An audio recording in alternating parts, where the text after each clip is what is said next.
Hello, everybody, and welcome back to Across the Line. Welcome back to the podcast. Apologies for missing our race review the other day because I've been dying. However, my co-host, of course, has been in tip-top condition. So please welcome the non-ill Zach. I'm not dying. No, you're not dying. For our YouTube viewers, I've been downing shots of Benylin. And I've got some Strepsils. And I've also got a load of tissues, which looks really dodgy next to my desk. But we move on from that. This is an F1 serious podcast. I suppose we should briefly talk about the last race, just quickly touch upon it, because it was actually it was actually quite eventful, and we didn't do a reaction podcast to it. Did you enjoy the last race in Miami? I can't think of anything major. No? No. Uneventful. Max was on the podium, wasn't he? Yeah, Max on the podium. That's just standard. Just another standard race. Was it outside of the ordinary? What's his name? George Russell. Didn't he? He didn't win. No, it was a British guy won. It happens. That's a thing that can happen in F1. Yeah, people win. So right, moving on to the Imola Grand Prix. Our predictions for the Imola Grand Prix. We're going to call it that. We haven't been to Imola for about 2 years now because last year it was flooded, and this year it looks like we're going to be getting some rain again. So, Zach, pole position at Imola. Who's going to get it? Max Verstappen. Max Verstappen on pole once again. Any explanation as to why, or does it not need saying? Just often the case, I think, when Max doesn't win a race, he comes back. He's been on pole every race so far this season. Every Grand Prix he's got on pole. Yeah, it's a good car. It's a good driver. And as I say, a little bit of every time he doesn't win a race, he seems to just... He wants it a bit more than the next one. Yeah, he just comes back strong. So no, agreed, which is why for my pole position, I've gone for Charles Leclerc. Charles Leclerc, I thought it. This will bring me on nicely to some other things I'm going to mention in a few minutes' time. Ferrari have brought upgrades this weekend. It's a big upgrade, apparently. They're banking a lot on this. So I'm in camp, it's going to work, as opposed to camp, I don't think it's going to work. So yes, Charles for pole position. Our podiums and our winner for the Grand Prix this weekend. Who have you got on the third step? Checo.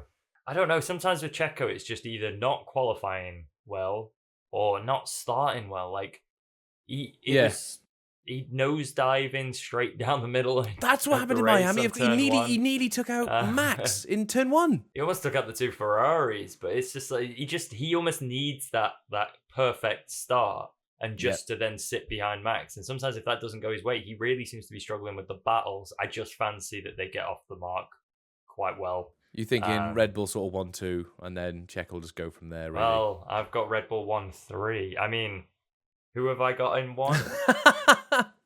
So, for third place, I am going off the high that they had at the last Grand Prix, but it's not as high as P1. I think Lando will get P3. I think these McLaren upgrades have worked.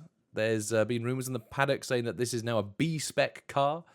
And Lando's also had podiums here at Imola before. So he knows the track. He's gotten on the podium before. So that's sort of my justification as to why I think he's going to be P3. P2, I put Charles on pole. Well, guess what, baby? He's coming P2. I have also put Charles in P2. Charles P2, yeah. It's just the Ferrari... Italy, they're going to get about 10 extra horsepower. Yeah, the fans will be there. They'll be making a lot of noise. I think the drivers always want to do well. I like Ferrari it. Drivers it's a classic track. Yeah. So I always love a nice Imola weekend. Podium, P1, the Grand Prix winner at the Emilia Romagna Bologna Grand Prix.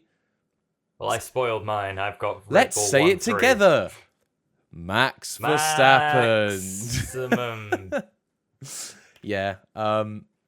He's won a fair few times around here now, considering it's only been back on the calendar for, about 3-4 years? So one of those was literally underwater. Yes. So he did very good to win that with his scuba gear and a boat.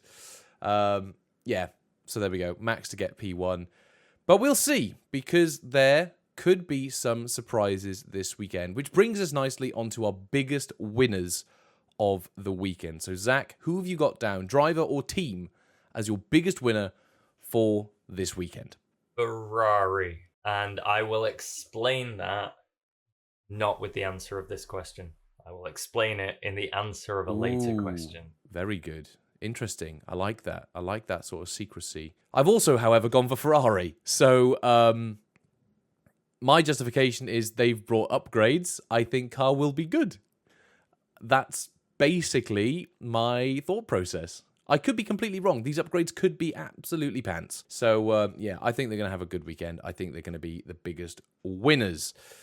Biggest losers, however, who have you gone for? Mine's just kind of a totting up of, I think things keep not going well for them, and I think that I swear to God, if we've gone for the same team. Upgrades that Alpine have gone for seem to have actually been working a little bit, which is actually now hurting this team. I've gone for Williams because I think Alpine were the back of the grid. They were the worst team.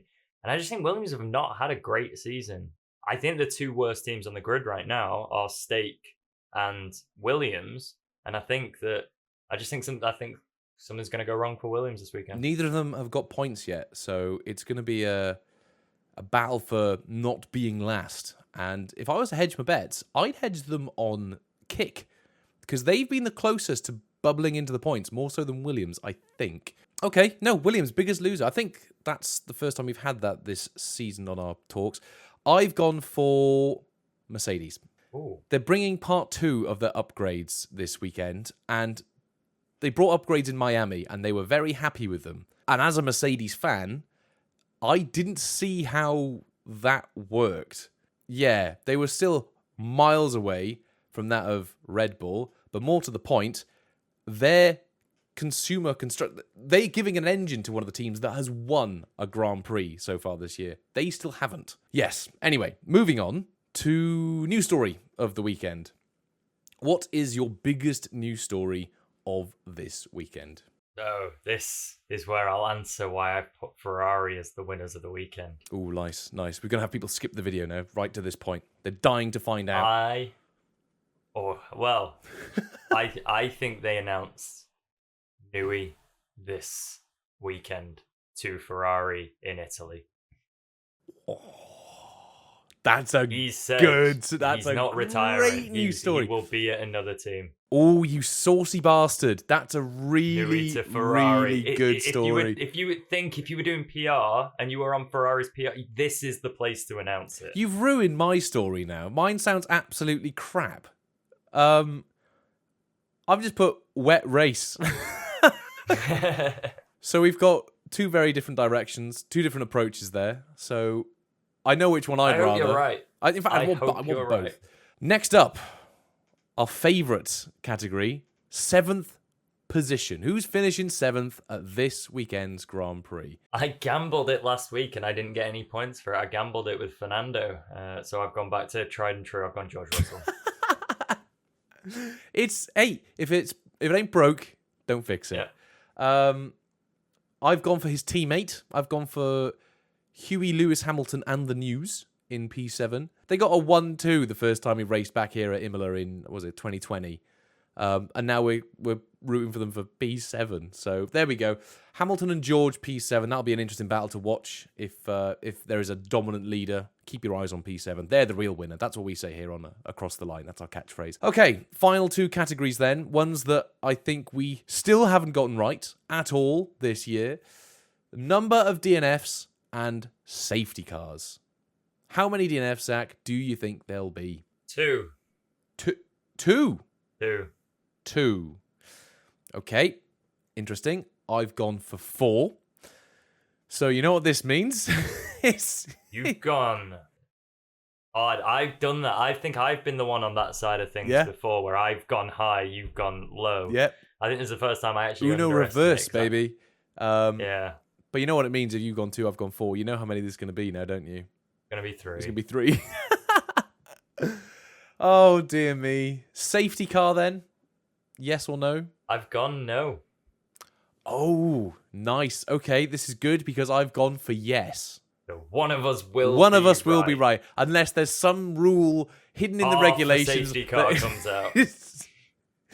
Oh God, there'll be something. Something will happen. But no, I'm very much banking on the weather being a little bit drizzly, so I can get some slipperoos off the track into the barriers, some safety cars coming out. But there we go. We've been talking now for nearly 17 minutes or so, so I'm going to have to edit this down a little bit. But those have been our predictions for the Italia Romagna Imola State of Italy Grand Prix. Zach, I ask this every week when we film.